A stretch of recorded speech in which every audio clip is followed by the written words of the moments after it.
जय हिंद प्यारे दोस्तों। आज के इस वीडियो में हम डीएलएड थर्ड सेमेस्टर का छठवां प्रश्न पत्र हिंदी विषय का राजन सीरीज में जितने भी अति लघुत्तरी प्रश्न दिए गए हैं उन सभी प्रश्नों को करने वाले हैं।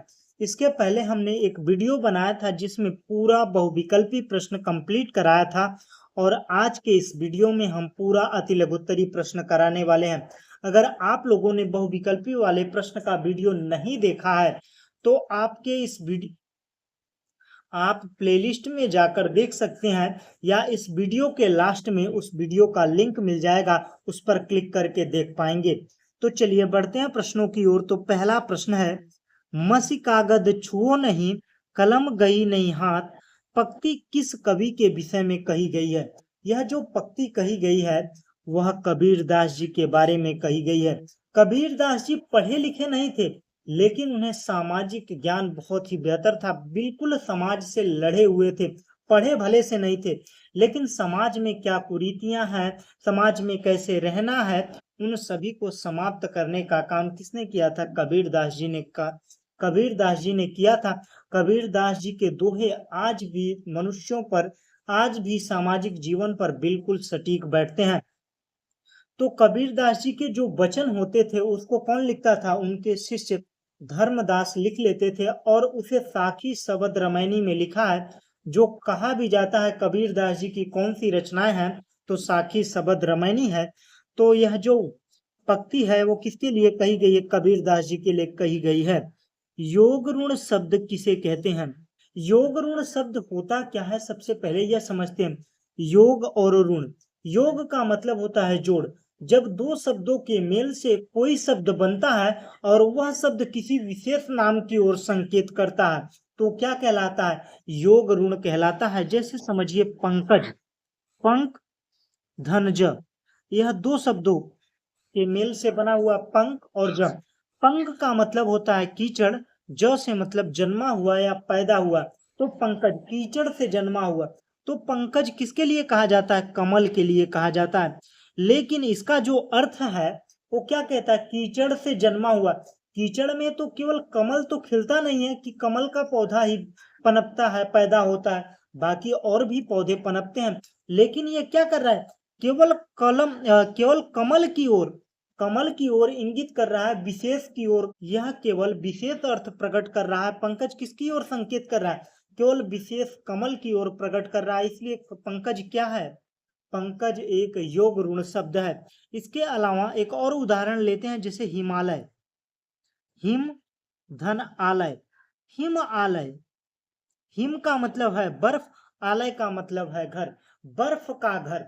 बर्फ का घर मतलब बहुत सारे पहाड़ हैं लेकिन हर पहाड़ पर बर्फ मिलते हैं। स्विट्जरलैंड में भी बर्फ मिलता है लेकिन जो हिमालय कहा गया है यह भारत में पाई जाने वाली पहाड़ी है।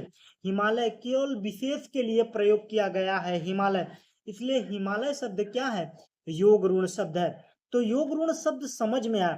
तो आइए इसको उत्तर को पढ़ते हैं। तो योग ऋण शब्द, जब कोई शब्द जो प्रयोग में किया जा रहा है जो दो शब्दों के मेल से बना हो, सामान्य अर्थ प्रकट न करे बल्कि विशेष अर्थ प्रकट करने लगे तो उसे क्या कहा जाता है? योग ऋण शब्द कहता है, योग ऋण शब्द कहा जाता है। जैसे पंकज का मतलब होता है कि पंकज का मतलब कीचड़ से पैदा हुआ।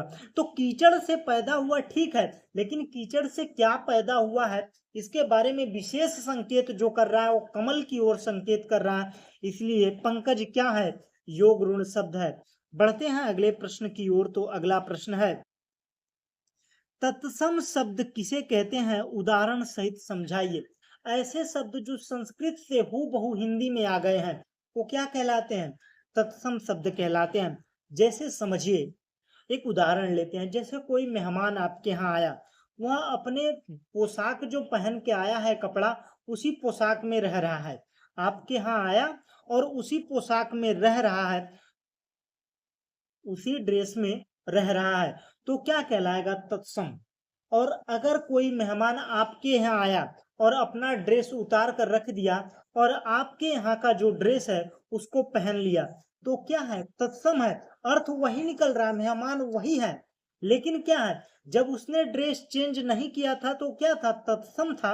और जब उसने ड्रेस चेंज कर लिया तो क्या है, तद्भव है।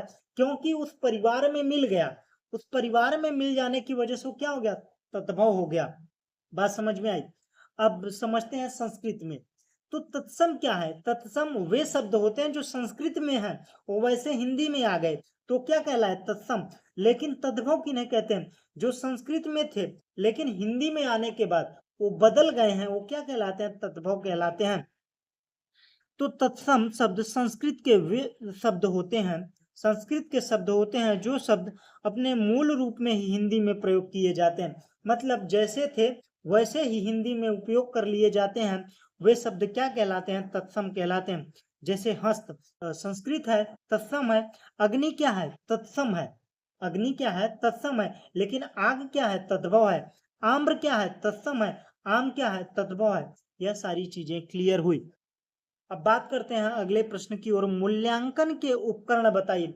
मूल्यांकन का मतलब होता है जांचना, परखना कि कोई व्यक्ति या बालक कितना सीखा है और उसमें क्या कमियां हैं, इसको जांचना ही क्या कहलाता है, मूल्यांकन कहलाता है।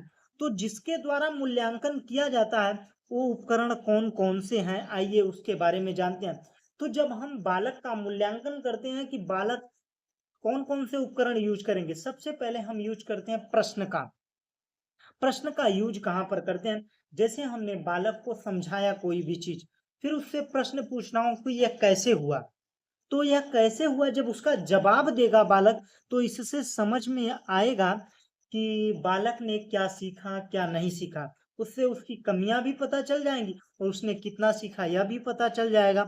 और अवलोकन से भी देखने को मिलता है कि बालक, मूल्यांकन का उपकरण अवलोकन भी होता है। अवलोकन के जरिए बालक को यह देखा जाता है कि वो अपने साथियों के साथ कैसा व्यवहार कर रहा है, खेल की जो प्रवृत्तियां हैं खेल खेल में वो अपने दोस्तों के साथ कैसा बिहेव कर रहा है, पढ़ाई में कैसा ध्यान दे रहा है, ये अवलोकन के जरिए भी मूल्यांकन किया जाता है।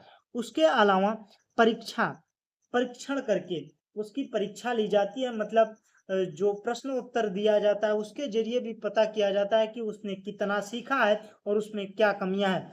और इसके लिए सूची, एनेक्डोटल रिकॉर्ड भी तैयार किया जाता है, जिसके जरिए सूची के जरिए यह पता किया जाता है कि वह बालक कैसे सीख रहा है और कैसे सीखेगा और क्या कमियां हैं, यह सूची तैयार की जाती है। रिकॉर्ड, दस्तावेज और विश्लेषण किया जाता है। यह सारे उपकरणों के द्वारा क्या किया जाता है, मूल्यांकन किया जाता है कि बालक ने कितना सीखा है और बालक में क्या कमियां हैं। बढ़ते हैं अगले प्रश्न की ओर। तो अगला प्रश्न है, किन्हीं चार तत्सम शब्दों का तद्भव रूप लिखे। चार तत्सम शब्द का तद्भव लिखना है। चतुर्दश, चतुर्दश को संस्कृत में क्या, चतुर्दश ही बोला जाता है, लेकिन जब वो तद्भव होता है, तद्भव में क्या कहा जाता है, 14 कहा जाता है। अश्रु, अश्रु को हिंदी में क्या कहा जाता है, तद्भव में आंसू। अनर्थ, अनर्थ को क्या कहा जाता है, अनाड़ी, अनर्थ को अनाड़ी। उसके बाद अंधकार, अंधकार को क्या कहा जाता है, अंधेरा कहा जाता है। अगर तत्सम से तद्भव में आता है तो बदलता है, लेकिन अगर वैसे ही अगर कोई शब्द संस्कृत में जैसे था वैसे हिंदी में आ गया तो क्या कहलाएंगे, तद्भव कहलाएंगे, तत्सम कहलाएंगे। और जो बदल जाते हैं वो तद्भव। आंखें खुलना मुहावरे का अर्थ है। आंखें खुलने का मतलब है होश में आना। आंख खुल गई, उसने जब ऐसा काम किया तब तुम्हारी आंख खुली है। तो मतलब इसका अर्थ क्या है कि मतलब जो चीजें उसने ऐसा काम किया तब तुम्हें होश आया कि वो सही है या गलत है। बढ़ते हैं अगले प्रश्न की ओर। तो अगला प्रश्न है, अनुप्रास अलंकार का एक उदाहरण दीजिए। जब अनुप्रास अलंकार कहते किसे हैं, जब किसी जब किसी पद्य में किसी भी वर्ण का बार बार आना होता है तो क्या कहलाता है, अनुप्रास अलंकार कहलाता है। इससे एक लय बनी रहती है। अलंकार का मतलब ये होता है कि जो पद्य रचना है उसको सुशोभित करना, उसको और बेहतर बनाना ही अलंकार का काम होता है। तो यहाँ पर कौन सा अलंकार है, अनुप्रास अलंकार है। तरनी तनुजा तट तमाल तरुवर बहु। तो मतलब जो त है वो कई बार आया है। अगर त वर्ण बार बार आ रहा है तो वहां पर क्या होगा, अनुप्रास अलंकार होगा। लेकिन अगर वही शब्द बार बार आ रहे हैं लेकिन अर्थ उसका अलग अलग है, तो वहां पर यमक अलंकार होता है, यह भी याद रखिएगा। यह सारी चीजें क्लियर हुई। और इसके लिए एक और उदाहरण है, चारु चंद्र की चंचल किरणें खेल रही हैं जल थल में। तो चारु चंद्र यहाँ पर चौ चौ बार बार आया है, तो इसलिए यहाँ पर भी क्या है, अनुप्रास अलंकार है।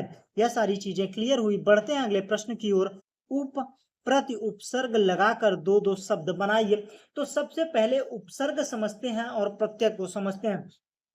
ऐसे शब्दांश ऐसे शब्दांश जो शब्द के आगे लगकर शब्द के अर्थ को बदल देते हैं, उन्हें क्या कहा जाता है, उपसर्ग कहा जाता है। उसके बाद प्रत्यय की बात करते हैं। ऐसे शब्दांश जो शब्द के पीछे लगकर शब्द के अर्थ को बदल देते हैं, उन्हें क्या कहा जाता है, प्रत्यय कहा जाता है। तो उप उपसर्ग लगाकर यहाँ पर दो शब्द बनाने हैं।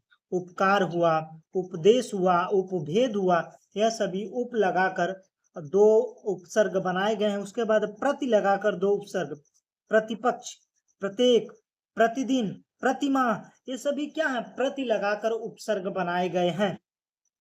बढ़ते हैं अगले प्रश्न की ओर। प्रकृति का सुकुमार कवि किसे कहा जाता है? तो प्रकृति का सुकुमार कवि सुमित्रा नंदन पंत को कहा जाता है। सुमित्रा नंदन पंत जी ने प्रकृति को बहुत ही बेहतर तरीके से अपनी रचनाओं में उल्लेखित किया है, इसलिए इन्हें प्रकृति का कवि कहा जाता है।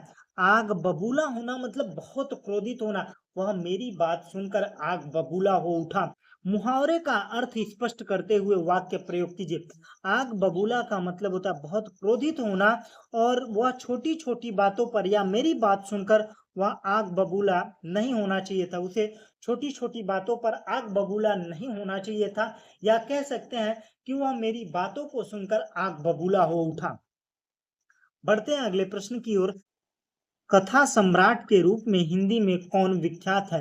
तो कथा सम्राट के रूप में हिंदी में मुंशी प्रेमचंद विख्यात है। मुंशी प्रेमचंद ने जिस तरीके से अपनी कथाओं में जमीनी स्तर से लोगों के बारे में चर्चा किया, अपनी रचनाओं में उल्लेखित किया, वो बहुत ही बेहतरीन है, जो काफी एंगेजिंग है, लोगों को काफी इंटरेस्टिंग लगता है।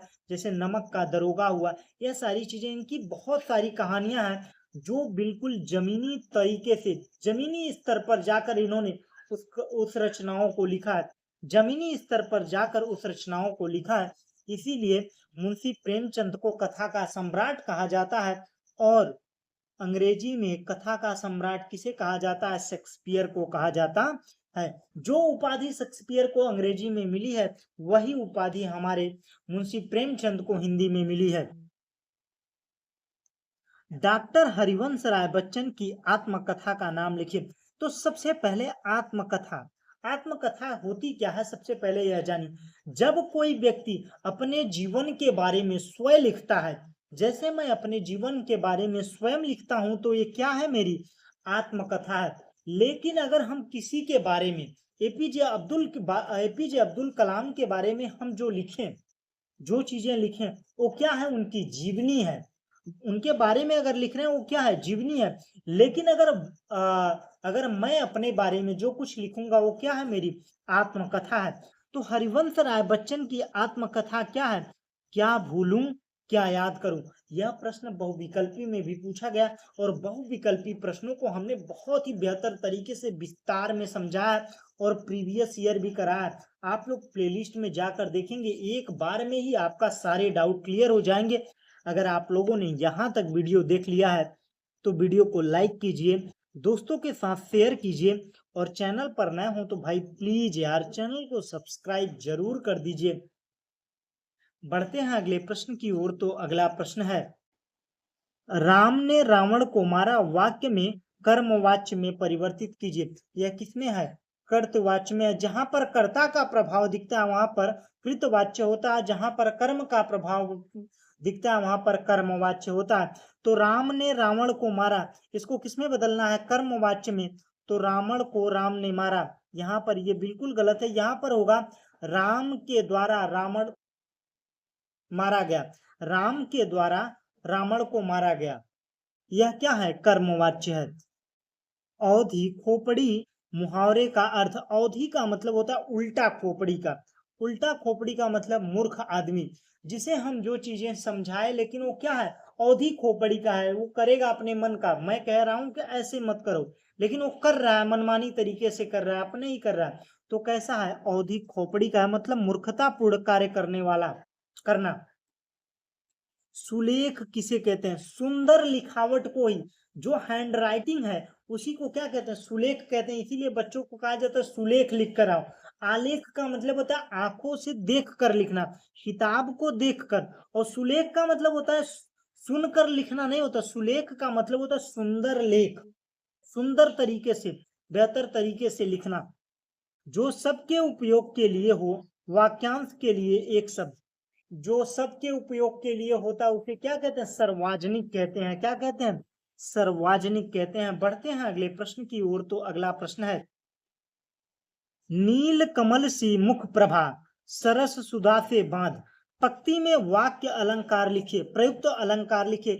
तो यहाँ पर नील कमल सी मुख प्रभा, उसके मुख की जो प्रभा है वो कैसी है, नील कमल के जैसी है। तो यहाँ पर कौन सा अलंकार है, उपमा अलंकार है। उपमा अलंकार में होता क्या है, तुलना किया जाता है। जैसे राधा के चरण कमल के समान कोमल है, तो कमल से और राधा के चरण की तुलना की जा रही है, तो यहां पर क्या होगा, उपमा अलंकार होगा। बढ़ते हैं अगले प्रश्न की ओर। आकाश का चांद हाथ आना, आकाश का चांद हाथ आना मुहावरे का अर्थ है असंभव कार्य को संभव होना, असंभव कार्य संभव होना। वीणा वादिनी वर्दे पक्ति के रचयिता कौन है, वीणा वादिनी वर्दे के रचयिता सूर्यकांत त्रिपाठी निराला जी हैं। बढ़ते हैं अगले प्रश्न की ओर। तो अगला प्रश्न है, चतुर्दिक और यथाविधि शब्दों में प्रयुक्त समास के नाम लिखिए। तो यहाँ पर कौन कौन से समास का प्रयोग किया गया है। इसके पहले मैंने जो बहुविकल्पी प्रश्न बनाया उसमें समास को बेहतर तरीके से हर एक समास को क्लियर किया है। अगर आप लोगों ने वो वीडियो देखा ना, सच में आप लोगों के लिए अति लघुत्तरीय और बहुविकल्पी, तो एक भी प्रश्न नहीं छूटने वाले हैं। मैंने काफी डिटेल के साथ उसको पढ़ा है। तो आइए समझते हैं। चतुर्दिक, तो समास कितने प्रकार के होते हैं, 6 प्रकार के होते हैं। चतुर्दिक का मतलब है जहां पर प्रथम पद संख्यावाचक होता है वहां पर कौन सा समास होता है, द्विगु समास होता है। और यथाविधि, जहां पर प्रथम पद अव्यय होता है वहां पर क्या होता है, अव्ययी भाव समास होता है। या जहां पर प्रथम पद प्रधान होता है वहां पर अव्ययी भाव समास होता है। जहां पर उत्तर पद प्रधान होता है वहां पर क्या होता है, तत्पुरुष समास होता है। यह सारी चीजें क्लियर होनी चाहिए। अगर आप लोगों ने वो वीडियो नहीं देखा तो जरूर जाकर देखिए। बढ़ते हैं अगले प्रश्न की ओर। तो अगला प्रश्न है, 12 बांट होना लोकोक्ति का अर्थ बताते हुए इसका वाक्य प्रयोग कीजिए। 12 बांट का होना मतलब बंटवारा होना। देखिए रमेश और सुरेश दो भाई थे, उन भाइयों के बीच में पिताजी के मरने के बाद में उन दोनों भाइयों के बीच में 12 बांट हो गया, मतलब बंटवारा हो गया। यह सारी चीजें क्लियर हुई। बढ़ते हैं अगले प्रश्न की ओर। तो थो द ध का उच्चारण स्थान बताइए।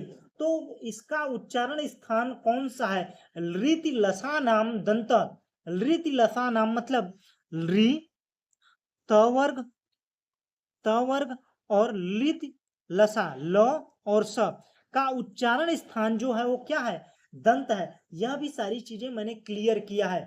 लृत लसा नाम यह संस्कृत में बताया जाता है, लेकिन यहाँ पर देखिए, यहाँ पर मैंने सारी चीजें क्लियर कर दी। तो 5 वर्ग होते हैं। क वर्ग का जो उच्चारण है वो कंठ से होता है। च वर्ग का उच्चारण तालव्य से होता है। ट वर्ग का उच्चारण मूर्धा से होता है। और त वर्ग का उच्चारण दंत से होता है। और प वर्ग का उच्चारण ओष्ठ से होता है। यह सारी चीजें क्लियर होनी चाहिए। और इसको याद रखिएगा, जो मैं चीजें बोल रहा हूं ना, अगर आप लोगों ने पेयर बना लिया तो इससे ऊपर आने वाला है नहीं। और इससे रिलेटेड कई प्रश्न आप लोग पढ़ने वाले हैं जो रिपीट होंगे, उसको ध्यान में रखिएगा। बढ़ते हैं अगले प्रश्न की ओर। आग और हाथी का तत्सम रूप लिखिए। ये क्या है, दोनों शब्द तद्भव है। तद्भव का मतलब होता है कि ऐसे शब्द जो संस्कृत से हिंदी में आए और बदल गए वो क्या कहलाएंगे, तद्भव। और ऐसे शब्द जो संस्कृत में थे वैसे ही हिंदी में चले आए वो क्या कहलाते हैं, तत्सम कहलाते हैं। तत्सम तद्भव दोनों क्लियर हुए। और ये मैंने पहले ही कराया। तो यहाँ पर देखिए, आग का क्या होगा, अग्नि। आग का तत्सम अग्नि होगा और हाथी का तत्सम क्या होगा? हाथी का तत्सम गज कहा जाता है। यह सारी चीजें क्लियर हुई। बढ़ते हैं। उपकार के बदले में किए जाने वाले उपकार को क्या कहते हैं? उपकार के बदले में जो उपकार किया जाता है उसे प्रत्युपकार कहते हैं। यह क्लियर हुआ। बढ़ते हैं अगले प्रश्न की ओर। तो अगला प्रश्न है, किस भाषा का स्वरूप अनिश्चित होता है? किस भाषा का रूप अनिश्चित होता है? मतलब औपचारिक अनौपचारिक दो प्रकार की भाषा होती है। जहां पर नियमबद्धता होता है, भाषा व्यवस्थित होती है, मतलब एक भाषा की लिमिटेशन होती है, समय की बद्धता होती है, स्थान की बद्धता होती है, वहां पर क्या होता है? निश्चित होता है। वो क्या होता है? औपचारिक होता है। अनौपचारिक का मतलब होता है यहाँ पर भाषा पर भी जैसे चाहे मन व्यक्ति यच्छादृत तरीके से अपने भाव को प्रकट कर सकता है। वो क्या है? अनौपचारिक है। और यच्छादृत तरीके से भाषा कहाँ बोली जाती है? अपने घर में बोली जाती है। तो किस भाषा का स्वरूप अनिश्चित होता है? तो अनौपचारिक भाषा का स्वरूप जो होता है वह अनिश्चित होता है। और अनौपचारिक स्थल होता क्या है? घर होता है। यह भी याद रखिएगा। देशज शब्द किसे कहते हैं? उदाहरण सहित बताइए। देशज शब्द वे शब्द होते हैं जिनकी उत्पत्ति अज्ञात, हमको ज्ञात नहीं होता है। वे शब्द किसी भाषा से लिया गया होता है। मतलब जो हमारी क्षेत्रीय बोलियों से ले लिया जाता है वो कैसे शब्द होते हैं? देशज शब्द होते हैं। जैसे पगड़ी हुआ, रुमाली हुआ, कचौड़ी हुआ, ये सब क्या है? देशज शब्द हैं। लोटा, खिचड़ी, डब्बा, ठेस, ये सब क्या है? देशज शब्द हैं। जो क्षेत्रीय बोलियों से जो शब्द ले लिए जाते हैं वो क्या कहलाते हैं? देशज शब्द कहलाते हैं। तद्भव शब्द किसे कहते हैं? उदाहरण सहित बताइए। तो तद्भव शब्द ऐसे शब्द जो संस्कृत में आने के बाद, संस्कृत भाषा में से हिंदी में आने के बाद, हिंदी में प्रयुक्त होने के बाद बदल जाते हैं, उन्हें क्या कहा जाता है? तद्भव कहा जाता है। हाथ, आग, आम, नंगा, ये सब क्या है? तद्भव है। जीवन निर्वाह वीणा वादिनी में प्रयुक्त समास का नाम लिखिए। तो जीवन निर्वाह, जीवन निर्वाह जिसमें उत्तर पद प्रधान होता है उसमें क्या होता है? तत्पुरुष समास होता है। और समास जो होता है यह दो पदों के मेल से बना होता है। यह दोनों पद किसी और पद की ओर संकेत करते हैं। वो क्या कहलाता है? बहुब्रीहि समास कहलाता है। जैसे वीणा वादिनी, वीणा वादिनी यह दो शब्दों से मिलकर बना है, लेकिन यह संकेत किसकी ओर कर रहा है? सरस्वती की ओर कर रहा है।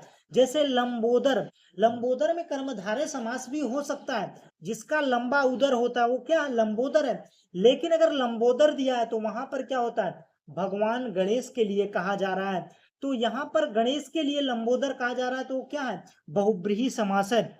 जैसे चंद्रशेखर, चंद्रशेखर कर्मधारय समास भी हो सकता है, लेकिन अगर चंद्रशेखर कहा जाए तो किसके लिए कहा जाता है? भगवान शंकर के लिए कहा जाता है। तो भगवान शंकर के लिए चंद्रशेखर बहुब्रीहि समास होगा।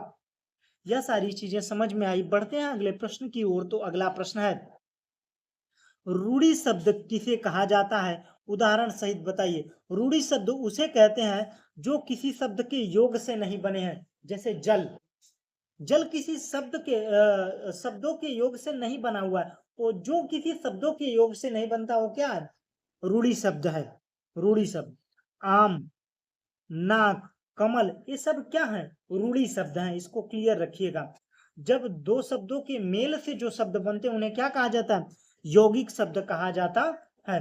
तो जो शब्द योग से बनते हैं उन्हें यौगिक शब्द कहा जाता है। विश्व विद्यालय, पुस्तक धनालय पुस्तकालय, छात्र आवास छात्रावास। जब दो शब्दों के मेल से बनते हैं वो यौगिक शब्द होते हैं। जो बिना किसी शब्दों के मेल से बने हुए शब्द होते हैं, जो किसी भी शब्द के मेल से नहीं बनते हैं, वे शब्द क्या कहलाते हैं? रूढ़ि शब्द। ये दोनों क्लियर हुए। बढ़ते हैं अगले प्रश्न की ओर। तो अगला प्रश्न है, मुहावरा और लोकोक्ति।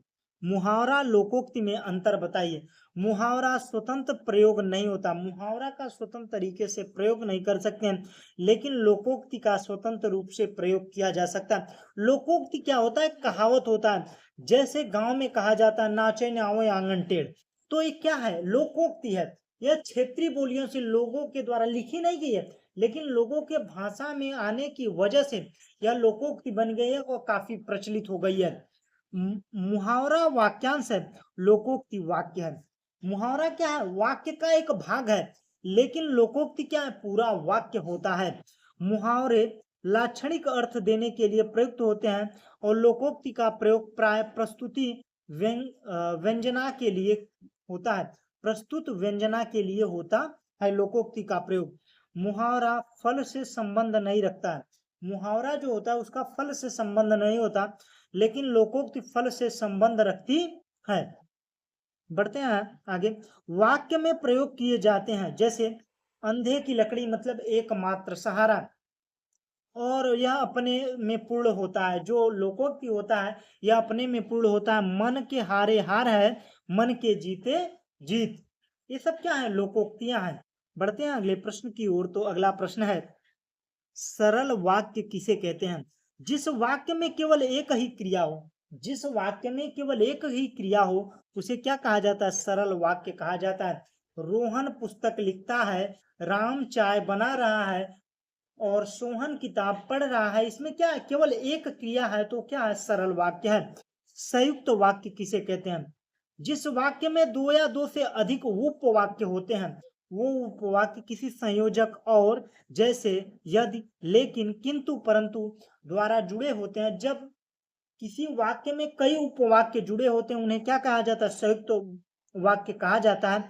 मोहन को घर जाना चाहिए था किंतु वह नहीं गया। किंतु के जरिए, संयोजक के जरिए जोड़ दिया गया है इन दो उपवाक्यों को। औपचारिक शिक्षा केंद्र, औपचारिक का मैंने बताया ना, घर होता है जहां पर समयबद्धता नहीं होती है। अनौपचारिक क्या होता है? विद्यालय। अनौपचारिक होता है घर और औपचारिक होता है विद्यालय। बढ़ते हैं अगले प्रश्न की ओर। तो अगला प्रश्न है, स्वतंत्र लेखन में होने वाले लाभ बताइए। स्वतंत्र लेखन में लाभ क्या होता है कि स्वतंत्र लेखन में रचनाकार की अभिव्यक्ति कौशल का विकास होता है। वह अपनी इच्छा के अनुसार बेहतर प्रदर्शन करता है। स्वतंत्र लेखन में रचनाकार की कल्पना शक्ति का विकास होता है। वह अपनी कल्पनाओं के अनुसार, जब यह छात्रित स्वतंत्र तरीके से लिखता है तो अपनी कल्पनाओं का विकास करता है। उससे उसके लेखन और बौद्धिक विकास भी होते हैं। स्वतंत्र लेखन से रचनाकार लेखन कार्य में दक्षता और प्रवीणता आती है। जब वो बार बार अपनी इच्छाओं को लिखता है उससे क्या होगा, उसमें प्रवीणता आएगी, और वह जब किसी भी स्वतंत्र रूप से लिखता है तो बेहतर प्रदर्शन कर पाता है। अगर किसी को बोला जाए कि जो तुम्हें समझ में आता है वो चीजें लिखो, तो वो अपनी इच्छाओं के अनुसार बेहतर लिख पाएगा। लेकिन अगर बोला जाए कि तुम विद्यालय के बारे में लिखो तो उस पर बेहतर नहीं लिख पाएगा। ये सारी चीजें क्लियर हुई। अब बढ़ते हैं, प्र और सु उपसर्ग लगाकर दो शब्द बनाइए। प्र लगाकर, प्र, प्र, प्रधन पोत्र, प्रपोत्र, प्रणयन, प्रणयन, प्रणयन को जोड़कर क्या बना? प्रणयन। सुअवसर, सुअवसर, सुगंध, सुगंध, सुगंध। ऐसे ही सु शब्द का सुसज्जित, ये सब क्या है? सु लगाकर उपसर्ग बने। उस उपसर्ग को मैंने पहले ही क्लियर किया, मैं बार बार वो चीजें नहीं रिपीट करूंगा। अगर आप लोगों ने शुरू से देखा तो मैं सीधे कराऊंगा। अब बढ़ते हैं पर्यायवाची को। समुद्र को के शब्दों के चार पर्यायवाची शब्द लिखिए। समुद्र के चार पर्यायवाची, अगर धी लगा हुआ है, जल में धी लगा हुआ है तो क्या है? समुद्र की बात कर रहा है। जलधि, उदधि, सिंधु, सागर। अगर धी लगा है तो ये सिंपल सी बात है, जलधि। जल में धी लगाते हैं तो अक्सर किसमें बदल जाता है? समुद्र में बदल जाता है। ये सारी चीजें क्लियर रखिएगा, शॉर्टकट है, लेकिन सभी जगह पर फिट नहीं बैठेगा। लेकिन कुछ के लिए, जहां पर कुछ नहीं है वहां पर थोड़ा ही बहुत कुछ हो जाता है।